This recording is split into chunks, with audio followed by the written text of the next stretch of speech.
Podcast. How about the geopolitical landscape in terms of tariffs and all this thing? In this segment, it's important? I mean, it's an issue that you need to deal with, or because the market that you occupy is not that a big issue as in other sectors of the industry? But for sure, if you buy a Lamborghini, you want to have a dream fulfilled. But on the other hand, it's also so that there is a market and there's a positioning. So it's not that you can put a price wherever you want. We have high investments, the volumes are low, so there is a balance between this. Otherwise, we are not able to reinvest in the future. If we speak about the tariffs, we take this very seriously. We are working on different scenarios, but now it's too early to talk about the results.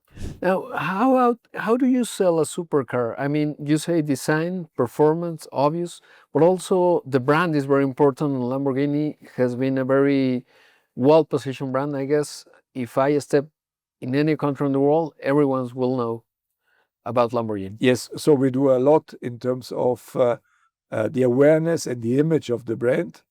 And on the other hand, once you buy a Lamborghini, it's only the first step, because then you enter into a community, and this community is giving you the opportunity to participate to all driving experiences, which can be off-road, on the road, on racetracks in different continents. And on top of that, a lot of events also, like the one we are having today with the launch and the presentation of the Urus SA here in Mexico City. What about men and women? Has that changed? Because tend to be a man-dominated, right? Is changing, but very slowly. We need more women into the cars. Today, it's about 5 to 6% female drivers. Maybe they're a bit more because we can measure who is buying, not who is driving. Exactly. So, but more or less, it's more than 90% is male. How has been that trip in terms of going from internal combustion engine to a hybrid one, and then the next step? But for sure, you have to maintain the sound. So we maintain the V12, which is the heritage of Lamborghini. So also the first coming out was the Revuelto with the V12. And this was important because it was a test of what is going to happen afterwards. And the result was outstanding. So this combination proved that we were right. And for sure, the promise that it's more performing, easier to handle, also on the racetrack. And these are all things which are maybe not for everyone possible to achieve in terms of performance, because the performance of the car is such that almost nobody is able to bring the car to a limit. But when you recognize then that they feel easy, that you are very fast, and that you have a lightness and a feedback of the car, which is the one you expect from a Lamborghini, then it's a winner. And despite having the plug-in hybrid, this is the case because we use a lot of the energy and the power output of the battery to have a better boost. Bienvenidos al Rodcast, conociendo personalidades de alto impacto que comparten historias de éxito con Rodrigo Pacheco. Pues como siempre en este Rodcast y en este programa de radio es un honor pues tener un entrevistado de primer orden al CEO de Lamborghini. Creo que es una de las marcas más conocidas a nivel global. Stephan, thank you very much for being here. Thank you. Well, first of all, I want to ask you the obvious question: what brings you to Mexico? How is the new launches here in Mexico? Mexico is doing great. So we had a record year last year. And today we have the premiere of the Urus SA here in Mexico City. So for me, it's very important. I have the opportunity to get to know the customers. I get to know better our dealer, our friends here, and also to meet you as the press. I'm very happy that you have the time to sit with us. How big or how important is the Mexican market? Usually the volume is a little bit more of 10,000 units around the world. So where is Mexico in the picture? Mexico had a record year last year with 82 cars delivered to customers, which is impressive because we started here around about 15 years ago, and we were in single digits. So we sold 6-7 cars a year at that time. And so this is impressive in terms of development. And we sold in these years over 500 cars. And for us, it's not so important the size of the market, but the single customers, because we cherish them. And therefore also the fact that I'm here is important for me, that I get to know the market and also the people who are buying our cars. In this second round of you as CEO, what has changed from the first one? For sure, it's the company is constantly growing. I took over again in the COVID time, and immediately we had a success story, which was great, and the market came stronger than before. The biggest change for sure is that from a 2-model company, now we have a 3-model company. So the Urus was added, which is the best seller ever as a super sports car SUV. And therefore, I'm very proud to be back and to be part of this change of the company, from internal combustion engines only to plug-in hybrid cars with a complete renewed lineup. What about the customer? Because I guess the hybrid situation, it's showed the change on the trend of the markets. We're advancing on the EVs and hybrid cars. Has that changed in terms of the customer, or is just the adaptation because the industry is going to there? But for sure, the legislator was the main factor of the initial start of this. But for sure, we have to do something which is better than the competition and also better than the market is doing. So we have to always be, in terms of innovation, at the edge of what is possible. And therefore, we have to keep always a promise to our customers. Whatever we do is that the performance is going to be better than the generation before. And this has to go hand in hand from now on with less CO2 emissions. The purchase reasons number 1 and 2 is design and performance for Lamborghini, beside the brand for sure. And this is what we have to keep in mind also for tomorrow. So the buy into sustainability, but only if you give me more performance and a handling behavior which is outstanding. And do you see a change in terms of the average age of the customer, or it's across ages? Because obviously, when you have success in life, tend to be in certain age groups. So how has that changed? For sure, the high net worth individuals are rising worldwide, and this is positive for a brand like ours. But we also have to see that we have more and more younger customers stepping into the brand, which is a very positive trend. So this means that the enthusiasm for a super sports car is unbroken, and the contrary is the case, that we have more and more people approaching the brand. Today we have an average age around 45. The youngest customers for sure are the Asian ones. The oldest ones are in Europe, and here in the Americas is in between. And how about the geopolitical landscape in terms of tariffs and all this thing? In this segment, it's important? I mean, it's an issue that you need to deal with, or because the market that you occupy is not that a big issue as in other sectors of the industry? But for sure, if you buy a Lamborghini, you want to have a dream fulfilled. But on the other hand, it's also so that there is a market and there's a positioning. So it's not that you can put a price wherever you want. We have high investments, the volumes are low, so there is a balance between this. Otherwise, we are not able to reinvest in the future. If we speak about the tariffs, we take this very seriously. We are working on different scenarios, but now it's too early to talk about the results.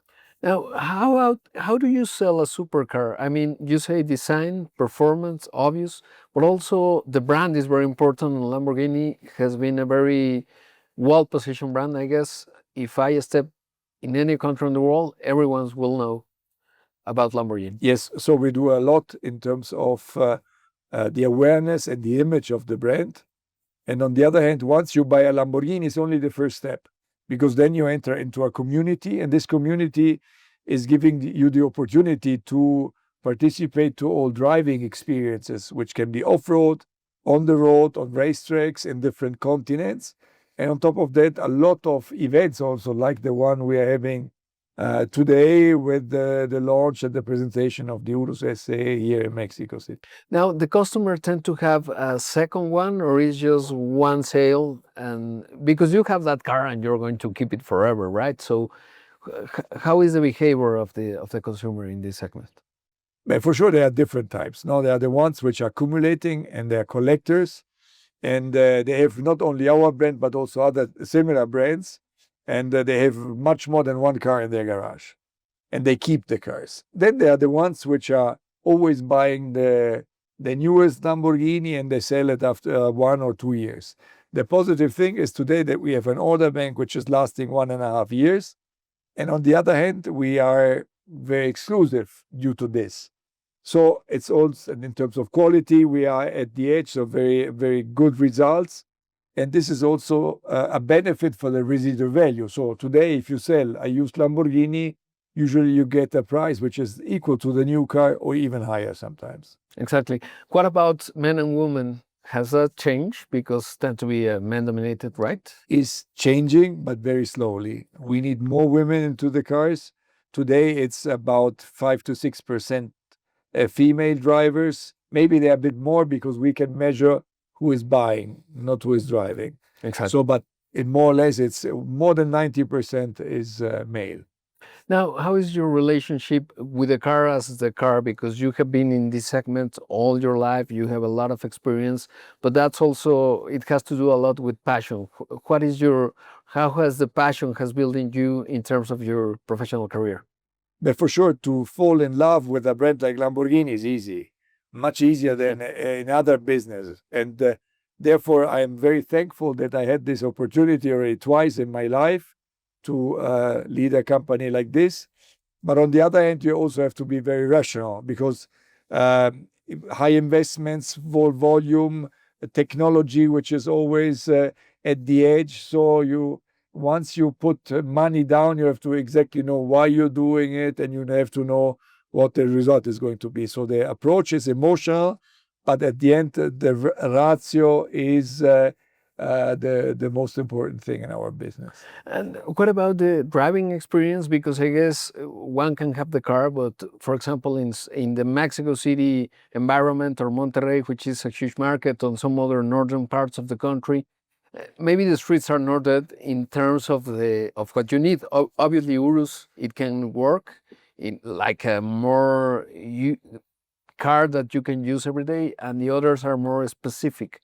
So how to deal that, or how is the experience of the driving? We have a lot of countries around the world. You have speed limits, or the infrastructure is not the best.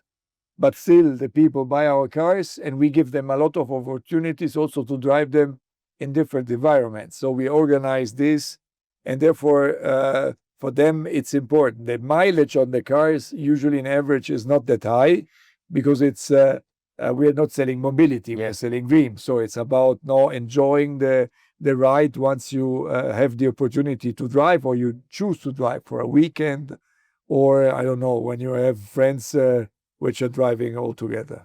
Or you arrive to some place, because it's a status also, right? So yeah, somehow yes, but the people really enjoy this more than the status. At least I hope that it's like this. yeah, there are other ways to show a status. How about the leadership in terms of leading a small team, trying to be visionary in terms of the proposal, anticipating the future? What is your style?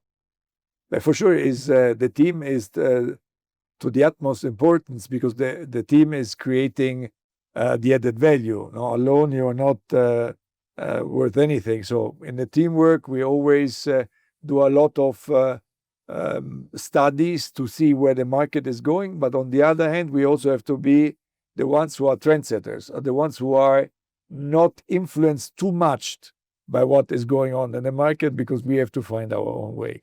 And this is something which you do while exploring what is out there, and also looking at the future trends. But then you have to take your own path and your own decision. Will you say the market is universal in terms of, you were talking about Asia, it has different styles. For example, in United States it's different, Mexico, the average age is different in Europe. So what is the formula in terms of getting a universal appeal in terms of design and performance? But for sure, the fact that it's made in Italy, that it has strong roots in the territory, in the Emilia-Romagna, in the region in Italy we're in, is something which is part of the luxury business. So you have to continue to build on this. You have to get the people to see the factory, to see the museum, to understand. And this is something which, who is interested in those type of cars has the same vision all around the globe, then with different ages, with differences also in details. But at the end of the day, everybody wants to have the original, and what we're selling is the one. And the historic connection, right? Which it's a very rich story, very interesting. Now, what about from the point of view of the leadership, what is different, or what can you learn in this second round in contrast with the first one? The first round was a lot of building the team, building the story. So coming out from a brand which was there but had to be shaped. Today we have a brand which is a shining star, but we had to work in an environment which has changed dramatically. So it's not an evolution anymore, but a strong change, I would say almost a revolution. So the fact that we wanted to go hybrid with all the lineup has to be not only in terms of technology something which is winning, but also very convincing. And therefore we had a lot of communication about this. But at the end of the day, is once the product is ready and the people sit in the car, then you have the proof. Then, only then. We prove that we try the cars, we test drive the cars every time from the beginning until when they are ready to be launched. And therefore we have a feeling, but this has to be transformed also in the desire of our customer. And some people, those who love cars since long time ago, maybe younger people, it's different, but they tend to be resistant to hybrid or electric. I know that electric is in the future of this, probably the end of this decade, and you need the passion. How has been that trip in terms of going from internal combustion engine to a hybrid one, and then the next step? But for sure, you have to maintain the sound. So we maintained the V12, which is the heritage of Lamborghini. So also the first coming out was the Revuelto with the V12. And this was important because it was a test of what is going to happen afterwards. And the result was outstanding. So this combination proved that we were right. And for sure, the promise that it's more performing, easier to handle, also on the racetrack. And these are all things which are maybe not for everyone possible to achieve in terms of performance, because the performance of the car is such that almost nobody is able to bring the car to a limit. But when you recognize then that they feel easy, that you are very fast, and that you have a lightness and a feedback of the car, which is the one you expect from a Lamborghini, then it's a winner. And despite having the plug-in hybrid, this is the case because we use a lot of the energy and the power output of the battery to have a better boost. Now you have obviously a huge brand recognition, but you have few customers in each country. Here in Mexico, less than 1,000. So what is the strategy in terms of arriving to this 1% of every country almost? You have to have an idea of the size of the market in every country. You have to pick the right partners, which are independent from Lamborghini, but they are the ambassadors of Lamborghini in the various countries. And there must be a trust between us and them. And then when you have built up the partnership, it's a constant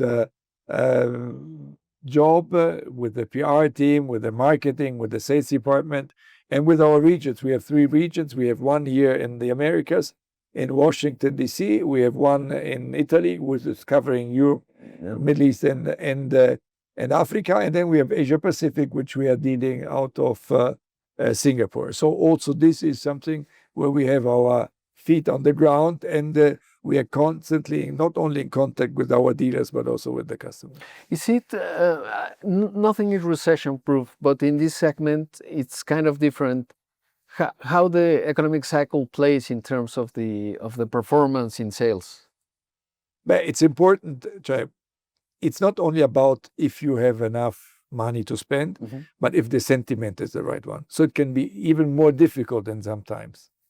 And so far, we can counterbalance local crises with, let's say, the strengths of other markets. And in the last years, with all the things which were happening on a geopolitical base, were not easy to handle, but we managed, and we had always rising volumes with a very controlled approach, exclusive approach, and this worked out. But we are not, let's say, immune to global crises. This is not the case. Exactly. Now, in terms of your personal experience in driving, what is your favorite part? Because the driving experience is not just being on the car or going fast. It has different components. What is your... Once you can, the handling behavior of the car, in my opinion, it's not about acceleration or top speed. It's about how the car is working on the brakes, how you enter the corner and how you get out of the corner. The acceleration, this for sure, but the easiness of driving it, and also the emotion, the feedback the car is giving you. And this has to be a typical Lamborghini, which is a constant challenge for all of our engineers. Yeah, exactly, because with the electric vehicle, 100% or maybe hybrid, it's different feedback in terms of the driving, right? Yes, but this is exactly what you have to transfer in terms of vibrations, in terms of how you feel when you brake the car, because usually the hybrid cars are heavier, but therefore the power to weight ratio has always to be in favor of the power. And if this is the case and you have a perfect combination of a driving behavior, then it's a winner. And these cars are proved to be so. Now you travel all over the world, obviously. You're in many countries. Will you identify something specific of the Mexican consumer or Latin American consumer? But here the average mileage is a bit lower than elsewhere, but at the end of the day, the trigger of buying the car and owning the car and using the car is the same all over the globe. Yes. Is it generational, like the father had it and then now the son is coming? I hope so. I hope so. It is. Yeah. I know a lot of father and sons which are approaching us, but we have also a new generation stepping in. Just last, how do you imagine the electric? What is the challenge? You already told me, having the feedback, the feeling, the passion, but you need to visualize it. How do you visualize the... We have now until the end of this decade to have the first full electric car. We still have almost 5 years. This is positive. So in terms of software, in terms of technical development, there is still a lot to do to get the best out of the car, that you get the feedback of a real Lamborghini. The only thing which will be different is the sound. Exactly. Thank you very much. Really appreciate this interview and the time. Welcome to Mexico. Gracias. Pues ahí lo escucharon. Seguimos con más aquí en Imagen Empresarial y por supuesto también en el Rodcast, sin duda una entrevista de primera orden. Hasta aquí llegamos con nuestro invitado de impacto y su historia de éxito de esta ocasión. Hasta la próxima. Esta es una producción de Excelsior Podcast. Derechos reservados. México 2025.